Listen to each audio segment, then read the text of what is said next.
देखिए, सरकार की बहुत सारे मामलों में असफलताएँ या सरकार की नीतियों के मामलों में जनता का विरोध, ये तो सामने आना ही है चूँकि आर्थिक स्थितियाँ कठोर हो रही हैं और ये जो अग्निवीर, अग्निपथ वाला मामला आया है, ये उनमें से एक है।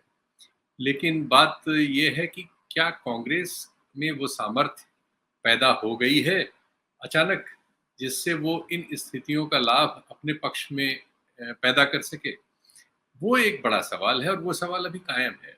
अभी उस सवाल का उत्तर नहीं मिला है, क्योंकि ऐसा कुछ कांग्रेस ने अभी किया नहीं है कि जिसमें उसका उत्तर मिले और लोगों को भरोसा हो। लेकिन ये सच है कि कांग्रेस के लिए चीज़ें अनुकूल हो रही हैं, चूँकि सरकार के सामने एक दिक्कत है कि आर्थिक संकट सारी दुनिया में जो कोरोना के बाद आया है, भारत उससे अछूता नहीं है बल्कि भारत उससे ज़्यादा प्रभावित है। और उसकी वजह से बहुत सारे ऐसे आर्थिक फैसले होंगे या करने पड़ेंगे या वो रास्ते में होंगे हमारे सामने, आज नहीं तो कल आएँगे, जिनमें जनता में असंतोष पैदा होगा।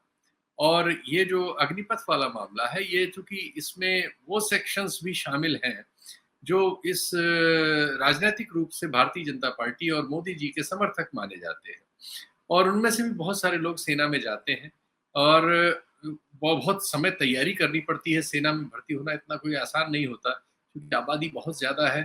लाखों बच्चे इसके लिए तैयारी करते हैं और उसमें से 50-60 हज़ार बच्चे इसमें आते थे सालाना, जैसा आंकड़े संसद में और जगह-जगह दिए गए हैं। 60 हज़ार एक एवरेज मान लीजिए। तो अब ये रुकने से बहुत सारे बच्चों में हताशा तो है ही है। वैसे ही जो हमारे यहाँ बेरोज़गारी का आंकड़ा है, वो आज़ादी के बाद से सबसे ज़्यादा है और उसने सारे जितने भी अब तक उसके बारे में सोचा समझा गया था, वो सब तोड़ दिया है। दूसरे बहुत सारे लोगों ने तो रोज़गार माँगना ही छोड़ दिया है और उन्होंने इसको नियति मान लिया है, ये सीएमआई की रिपोर्ट है। तो बेरोज़गारी एक बहुत बड़ा सवाल है। राहुल गांधी इस सवाल को उठाते रहे हैं, लेकिन वो उठा नहीं सवाल। उन्होंने कहा जो कुछ कहा वो तथ्यवार है और वो सही तथ्य है। लेकिन चूँकि उनके बारे में एक आप कह सकते हैं चाहे उसको दुष्प्रचार कहें या विपक्ष की स उनके उनके विपक्ष की सफलता कहें, कि उनकी एक ऐसी इमेज बनाई गई है जिसमें अभी बहुमत समाज की स्वीकृति उनके पक्ष में होना मुश्किल है। ज़्यादा उनके खिलाफ है। तो ये चीज़ देखते हैं कि वो अपने पक्ष में कर पाते हैं कि नहीं। इधर क्या हुआ है, कुछ चीज़ें उनके अनुकूल हो रही हैं। जैसे जो ईडी में उनको ले जाया गया, इससे मुझे लगता है एक छोटे हिस्से में उनको इससे सिम्पैथी बढ़ी है। दूसरे जो उनके लिए कोर वोटिंग करने वाले सेक्शन हो सकते हैं माइनॉरिटीज़ के और दूसरे सेक्शंस, उनमें भी उनकी सिम्पैथी कंसोलिडेट हुई होगी। तीसरे अभी जो राष्ट्रपति का चुनाव होना है, उसमें विपक्ष की ओर से जो कोशिशें थी, जैसे उसमें सबसे प्रमुख कोशिश ममता बनर्जी की थी। उन्होंने जो 3 नाम दिए थे, तीनों ने डिक्लाइन कर दिया है। शरद पवार, फारूक अब्दुल्ला और गांधी जी, इन तीनों लोगों ने अपना नाम वापस ले लिया है, मतलब उनके प्रस्ताव को नकार दिया है। तो अब कांग्रेस के लिए मौका है। कांग्रेस की तरफ से सैम पित्रोदा के नाम पे बात आई है, डेक्कन हेराल्ड में एक सूचना है, बहुत विस्तारित सूचना इसकी नहीं आई है। लेकिन ये ना आया है, मुझे अभी इस बारे में अभी कुछ कहने की स्थिति में मैं नहीं हूँ, ज़रा-सा और डिटेल आ जाए और इसको समझ लिया जाए। लेकिन जो ये चुनाव होगा, उसमें गैर यूपीए, गैर एनडीए दलों के जो वोट हैं, वो बहुत बड़ी उसकी मात्रा है। लेकिन अब उनको क्या कांग्रेस काबिल कर सकती है? आज की जो कांग्रेस है, राहुल गांधी और सोनिया गांधी की जो कांग्रेस है, क्या उन लोगों को एक मंच पे ला सकती है?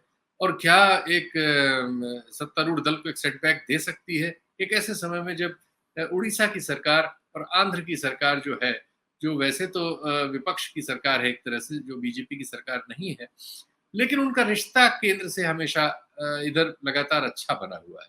तो क्या वो विपक्ष के साथ, कांग्रेस के नेतृत्व वाले विपक्ष के साथ खड़े हो सकते हैं? जबकि उनके राज्यों में कांग्रेस ही उनका विपक्ष है। उड़ीसा में भी कांग्रेस विपक्ष बनने की पहले तो एक ज़माने में सत्ता